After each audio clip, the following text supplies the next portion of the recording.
आज तुर्की की स्थिति ऐसी हो गई है कि उसे अपनी नानी याद आ रही है, क्योंकि पिछले कुछ समय से भारत और तुर्की के बीच का बिगड़ा हुआ वातावरण अब गंभीर तनाव का रूप ले चुका है और तुर्की को भारत की तरफ से करारा जवाब मिल रहा है। जबकि कमाल की बात तो यह है कि भारत ने उनकी अर्थव्यवस्था को तो पहले ही तबाह कर दिया था जब उनकी कुछ कंपनियों के विरुद्ध कड़े कदम उठाए गए थे, लेकिन अब भारत ने उनके ठीक सामने अपनी जलसेना को खड़ा करके उनकी रातों की नींद इस कदर हराम कर दी है कि तुर्की चैन से सो भी नहीं पा रहा है। यकीन मानिए, तुर्की जितना चाहता है कि भारत अपने युद्धपोत को भूमध्य सागर से वापस बुला ले, भारत की जलसेना उनके लिए उतनी ही बड़ी परेशानी का बादल बनकर बरस रही है। और बड़ी खबर यह है कि भारत ने एक बार फिर से अपने युद्धपोत को तुर्की के बिल्कुल करीब तैनात कर दिया है। तो चलिए समझते हैं कि आखिर भारत तुर्की के प्रति इतना कड़ा रुख क्यों अपना रहा है। लेकिन चूंकि तुर्की बौखलाया हुआ है, इसलिए वीडियो को लाइक करके चैनल को सब्सक्राइब जरूर कर लें, क्योंकि आपके लिए तो यह 1 सेकंड का काम है, लेकिन इससे हमें बहुत सहायता मिलती है। दरअसल इस समय अगर देखा जाए तो तुर्की ने भारत से जो टकराव मोल लिया है वह अनजाने में नहीं बल्कि जानबूझकर लिया गया है। लेकिन अब यह टकराव तुर्की पर ही भारी पड़ चुका है, क्योंकि भारत का युद्धपोत एक बार फिर से तुर्की के सामने सीना तानकर खड़ा हो चुका है। हालांकि सबसे पहले यह समझना जरूरी है कि तुर्की ने आखिर खुद अपने पैर पर कुल्हाड़ी मारी कैसे। सबसे पहले तो एक दृश्य की कल्पना कीजिए कि भारत ने अभी अभी स्वतंत्रता प्राप्त की है और दुनिया में अपने पैर जमा रहा है। तभी तुर्की भी एक नए दौर में था और एक आधुनिक राष्ट्र बनने की कोशिश में लगा था। दोनों देशों ने 1948 में औपचारिक राजनयिक संबंध स्थापित किए थे। शुरुआत में माहौल बहुत अच्छा था। भारत और तुर्की के बीच वस्त्र, मशीनरी और रत्न आभूषण का व्यापार शुरू हुआ। दोनों देश एक दूसरे की सभ्यता का सम्मान करते थे और सबसे बड़ी बात कि कहीं कोई शत्रुता नहीं थी। लेकिन एक कहावत है कि जब गीदड़ की मौत आती है तो वह शहर की ओर भागता है। बिल्कुल इसी तरह धीरे धीरे तुर्की का झुकाव संयुक्त राज्य अमेरिका और उत्तरी अटलांटिक संधि संगठन की ओर बढ़ता गया और भारत अपने गुटनिरपेक्ष आंदोलन में व्यस्त रहा। इसका मतलब यह था कि भारत किसी का भी विरोध नहीं करेगा, तुम चाहे जहां जाओ, बस हमारे साथ सही से व्यवहार रखना। यानी दोनों के मार्ग अलग थे, लेकिन सम्मान बना रहा। साल 2000 के बाद दोनों देशों के रिश्ते फिर से सुधरने लगे और व्यापार बढ़ने लगा, जिसमें भारत तुर्की को रसायन, वस्त्र और दवाइयां बेचने लगा और तुर्की से खनिज तथा मशीन के पुर्जे मंगाने लगा। इसी बीच एयर इंडिया और टर्किश एयरलाइंस के बीच सीधी उड़ानें शुरू हुईं। भारत के पर्यटक तुर्की जाने लगे और तुर्की के बाजारों में भारतीय निर्मित उत्पाद दिखने लगे।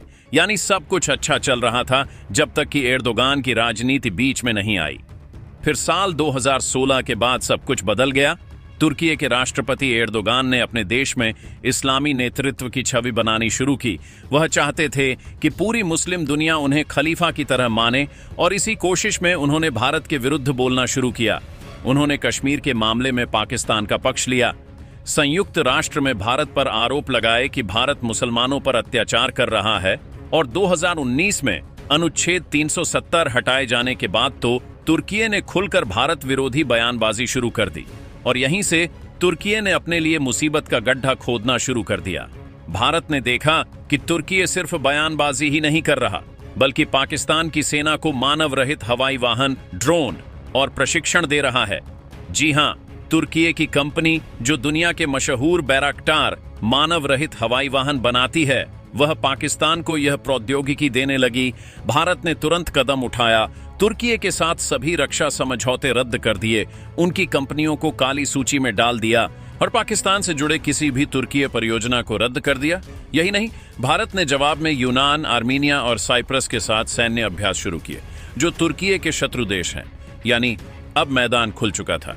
जहां एक तरफ भारत की रणनीति थी, वहीं दूसरी तरफ तुर्की की जिद थी। तुर्की सोचता है कि वह इस्लामी विश्व का नेता है, लेकिन भारत अब वैश्विक दक्षिण, ग्लोबल साउथ, ब्रिक्स और 20 देशों के समूह G20 में अपना झंडा गाड़ चुका है। भारत ने जवाब में यूनान और आर्मीनिया के साथ सुरक्षा शस्त्रों के समझौते बढ़ाए, आर्मीनिया को स्वदेशी हथियार दिए जो तुर्की को बहुत चुभा।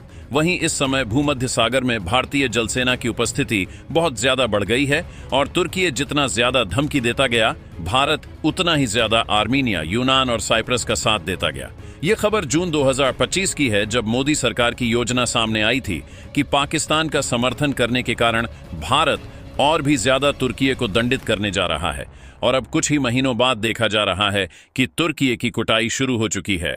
और संदर्भ के लिए आप अपनी स्क्रीन पर कुछ खबरों और वास्तविक चित्रों को देखिए कि पिछले कई दिनों से भारत के युद्धपोत साइप्रस और यूनान के साथ अभ्यास कर रहे हैं, वह भी तुर्की के द्वार पर।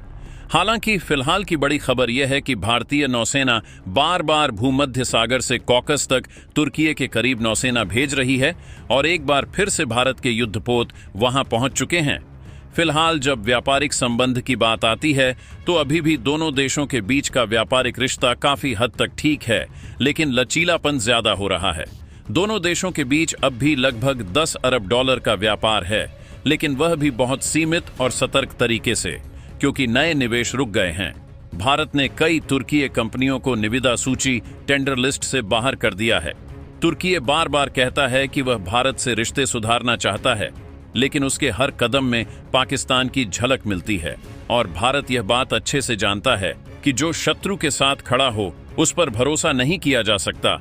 और यह बात ज्यादा पहले की नहीं है, बल्कि हाल ही में तुर्की के उल्टे सीधे रवैये पर भारत ने क्रोध में आकर अपने नौसेना पोत निर्माण परियोजना से उसे बाहर निकाल दिया था और उसके बदले भारत ने यूनान के साथ अपने संबंध मजबूत किए।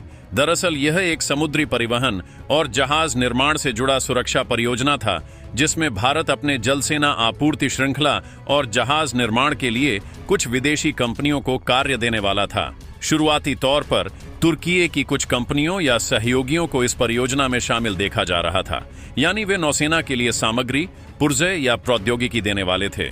लेकिन भारत ने तुर्की को सुरक्षा और कूटनीतिक कारणों से बाहर किया। इसलिए भारत ने विश्वास के आधार पर तुर्की को हटाकर यूनान जैसे भरोसेमंद साझेदारों के साथ काम करना शुरू किया। यह सीधे तौर पर तुर्की की सुरक्षा और व्यवसाय विश्वसनीयता को आघात पहुंचाने के साथ साथ कुछ करोड़ों रुपए के अनुबंध का नुकसान भी है। इससे तुर्की को सरकारी सुरक्षा अनुबंध और आगे चलकर भारत जैसे बड़े बाजार में मौका ही नहीं मिला, यानी आर्थिक और राजनीतिक झटका तो लगा ही, साथ में यह तुर्की की पूरी अर्थव्यवस्था के लिए भी किसी तबाही जैसा था। बाकी आपको क्या लगता है कि तुर्की का उपचार इस समय कैसे करना चाहिए दोस्तों? इस पर अपनी राय कमेंट बॉक्स में जरूर बताएं।